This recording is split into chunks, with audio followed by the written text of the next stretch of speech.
A Fox News alert. A manhunt underway in Maine right now for the gunman who opened fire on a bar and bowling alley, killing multiple people last night. We are learning more about the person of interest this morning. Robert Card, reportedly 40 years old, believed to be a trained firearm instructor and member of the Army Reserve. According to reports, Card spent 2 weeks at a mental health facility over the summer. Police say he recently reported mental health issues, including, quote, hearing voices and threats to shoot up a military base in Suffolk, Maine. That's right. Card was last known to be driving a white Subaru Outback with a black bumper. Police say the vehicle was discovered near a boat dock in Lisbon, Maine, and moments ago officials expanded the shelter-in-place order for residents as police continue their search for Card. Authorities are set to give an update on the tragedy at 10:30 a.m. Eastern Time this morning.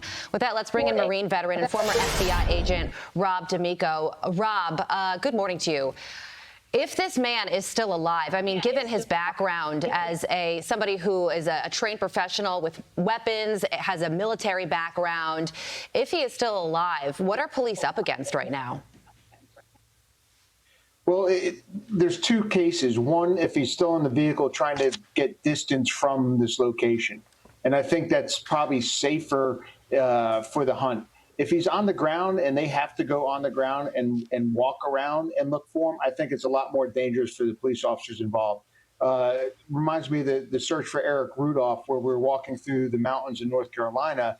And basically the only way we were going to figure out we were on him was probably one of us was going to get shot. So I think that's the danger. If he's in a vehicle, it could turn into a vehicle chase, which I think is safer for the police as opposed to going through the woods looking for a person who is well armed, who has training and who has already killed. Yeah. Now the focus becomes gathering information.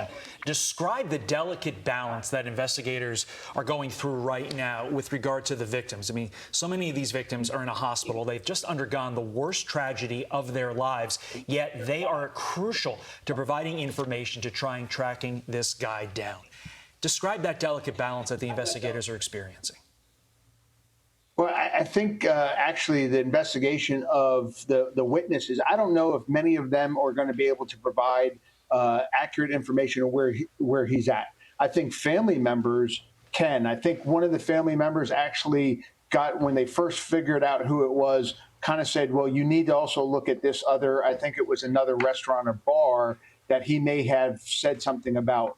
So I think the witnesses that are injured, I think you want to have law enforcement and get in front of them to get their statement so it's fresh on their mind. Obviously, with medical attention not needed at that point, if it is.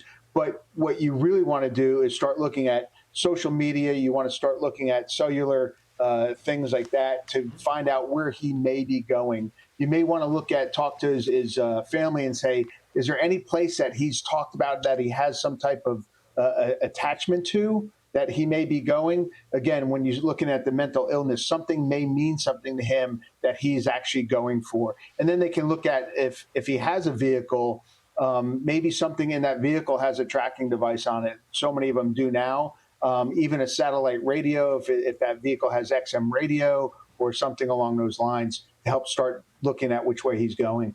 Yeah, and you mentioned a family member. Fox News already spoke to his sister-in-law, and when the reporter spoke to her, the report is that she took a big sigh and said, yes, he is my brother-in-law. My children and I are with police right now.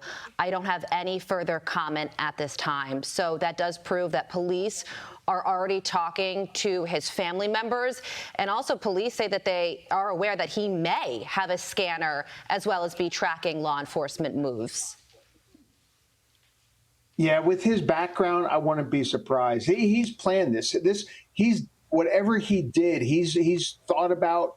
It's gone through his head. Why wasn't he wearing a mask? Someone had said before. Well, he didn't care about his appearance. He didn't care about being found out. And that may lend itself to he wants a showdown with police, or if he gets cornered by police, it might be suicide or suicide by cop. But he didn't care about his appearance. He's gone through this whole thing. This was planned in his head. And probably where he's going or what he wants at the end of it has also been thought of before.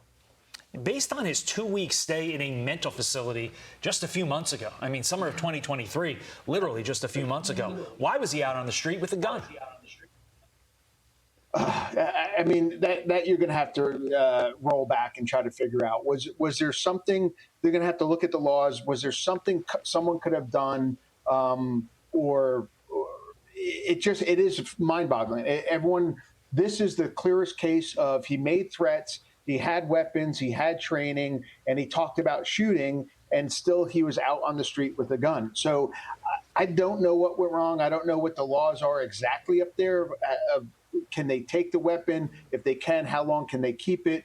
What defines all those things in there? So I think they're going to have to roll it back and figure out, hey, was something missed?